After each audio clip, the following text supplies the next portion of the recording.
English writing skills, punctuation marks, Lesson 2.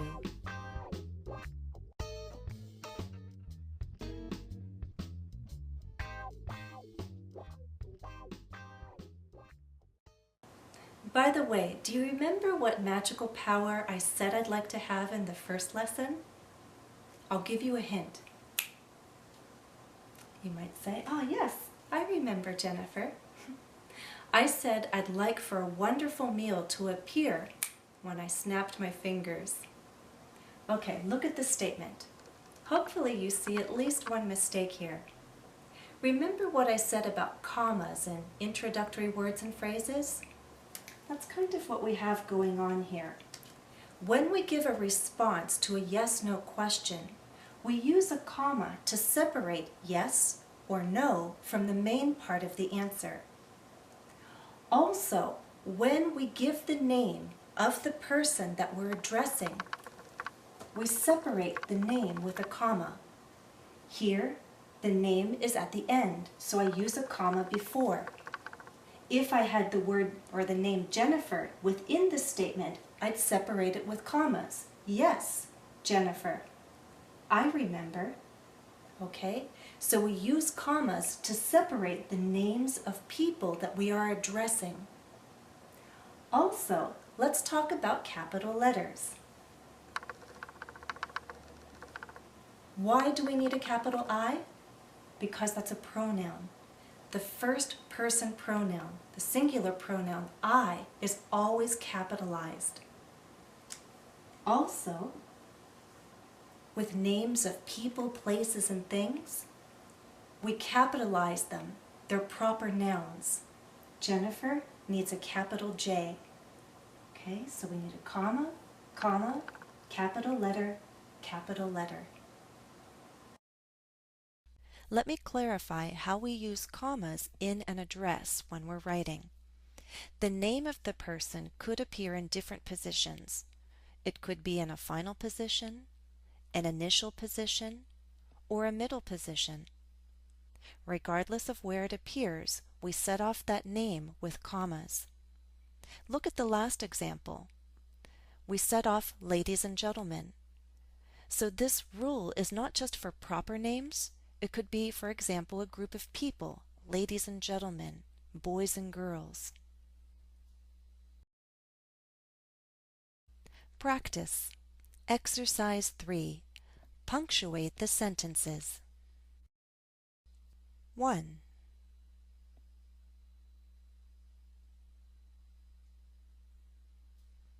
Answer. Would you want to be stronger than an Olympic athlete or smarter than Einstein? Here we simply needed to use capital letters for proper nouns, proper names.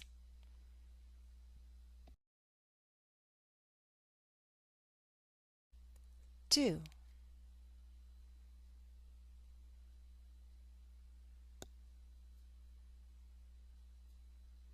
Answer.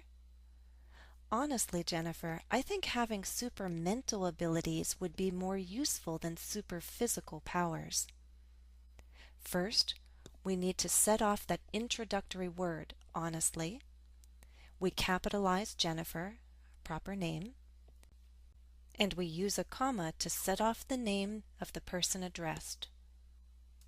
We capitalize I as that first person pronoun. 3.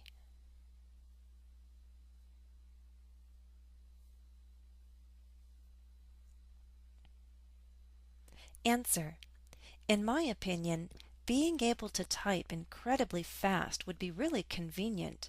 Don't you agree? Yes, I do. First, we have an introductory phrase, in my opinion. We set it off with a comma. Then, that question really should stand alone.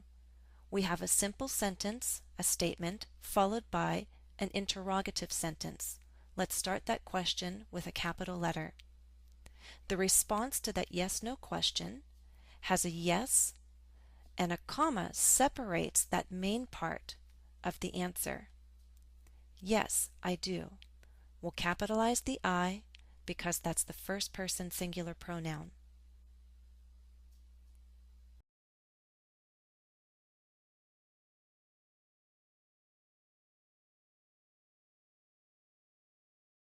We're almost at the end of this lesson. At this point, I'd like to help you recall rules and patterns that we've learned so far in this series. Look at this statement. Let's punctuate it together. First, recall the rules you know for capital letters. Which words need to be capitalized here?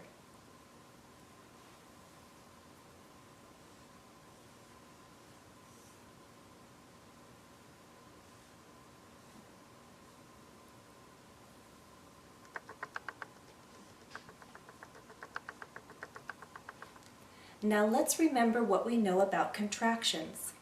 What punctuation mark do we need to form a contraction? An apostrophe. Do you see contractions here?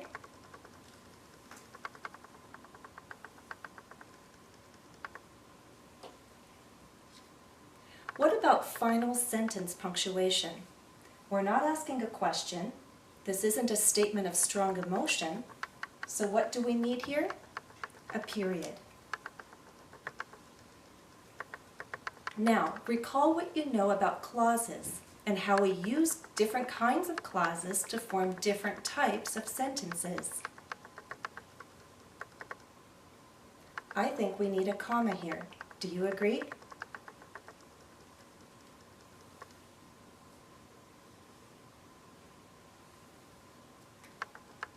Let's read the statement now.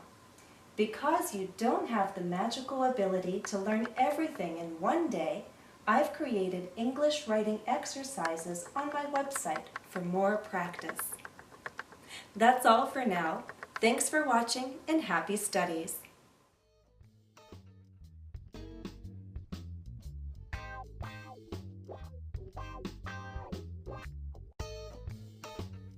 Please visit my website today at www.englishwithjennifer.com.